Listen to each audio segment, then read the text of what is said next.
Guys এতিয়া আমি এক ঠাইত যাই আছো, কিন্তু আপোনালোকক দুখাম লাহিলে, কিন্তু এতিয়া নকওঁ ক'ত যাই আছো আমি।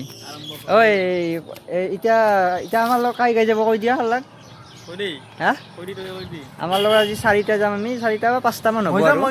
তাৰপিছত ইও যাম বুলি কৈছে, ঠগালা ই নাগাল। তাৰপিছত আৰু আমি এনেকৈ যাম আৰু, কিন্তু কম পাছত কৈ আছোঁ লাহে লাহে। এতিয়া আমি যাম, আপোনালোকক চাই থাকিব গাইজ। এতিয়া আমি গাড়ীত তেলটো ভৰাই লওঁ, তেলটো ভৰাই কিনে এতিয়া যাম আৰু। গাইজ এতিয়া আমি আহি পালোঁ গাইজ দীপৰ বিল। বাকী আৰু 4টা আহিয়ে পোৱা নাই, ইয়াতে 5ত আহি আছে। ইয়াতে অকণ আমি এতিয়া ৰখিম গাইজ, অকণমান আপোনালোকক ঘূৰিছোঁ দীপৰ বিলৰ ভিউটো কেনেকুৱা পৰিৱেশ গাইজ। মজা গাইজ, কি হট, কেনেকুৱা মজা মজা, বহুত টেষ্টি হয়। এতিয়া আহিয়ে পোৱা নাই, সিহঁতক ৰখি আছোঁ। এতিয়া ফোন এটা কৰিব লাগিল এতিয়া। তো আহি পালা আৰু, এতিয়া সিহঁতক ৰখি ৰখি এতিয়া আহি পালা। এতিয়া আমিও আৰু 2টা বা আহিয়ে পোৱা নাই বোধহয়। বাকী সিহঁতেও আহি পালা আৰু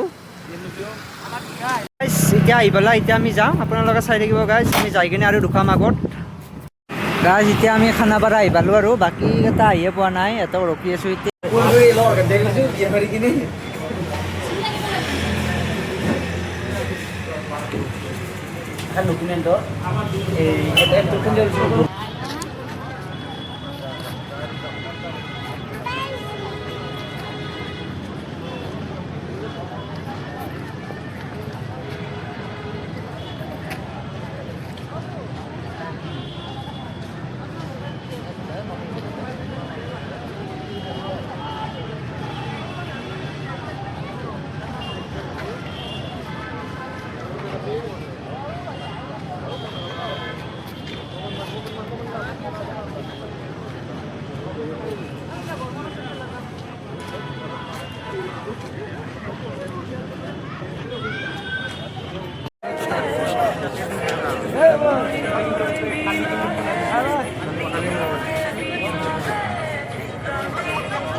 গাইজ এতিয়া আমি যাব ওলালোঁ আৰু